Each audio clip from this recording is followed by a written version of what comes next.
Sa San Mateo Rizal naman, 4 na poste ng kuryente bumagsak matapos sumabit sa mga kable nito ang isang dump truck. Naperwisyo tuloy ng brownout ng mga residente habang naipit naman sa matinding traffic ang mga motorista. Narito ang report ni Lynn Olivario. Hating gabi na pero usad pagong pa rin ang daloy ng trapiko sa General Luna Avenue ng Barangay Banabas sa San Mateo Rizal. 4 na poste kasi ang bumagsak sa daan. Kaya ang mga truck hirap sa paglusot sa kalsada dahil sa mga nakausling linya ng telepono at kuryente mula sa mga natumbang poste. Ayon sa nakakitang gwardya, isa umanong dump truck na bahagyang nakaangat ang pangkarga sa likuran ang tumama sa puno at sumabit sa mga kable ng poste. Huminto pa raw ang truck na may plakang RJR 343 pero agad din itong umalis. Namalayan niya kasi tumigil pa siya ron sa may harap ng budget lane eh. Nakita ko pa nga merong kapirasong balat ng puno doon sa may gilid nung truck na dala niya.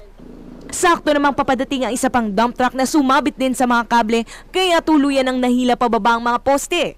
Paliwanag ng driver ng pangalawang truck, hindi raw niya napansin ang mga nakalawit na kable. Hindi ko nakakita eh, baba na pala yung kuryente.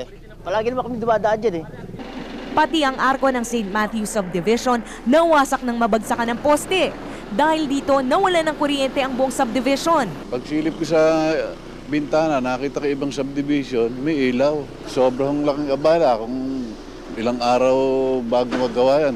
Malamok, may mga bata pa naman dito. Malaking perwisyo yung ginawa dito, hindi lang abala.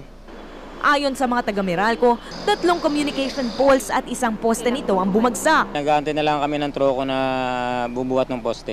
I-clear namin yung linya namin para madaanan yung street. Pero yung main road okay na.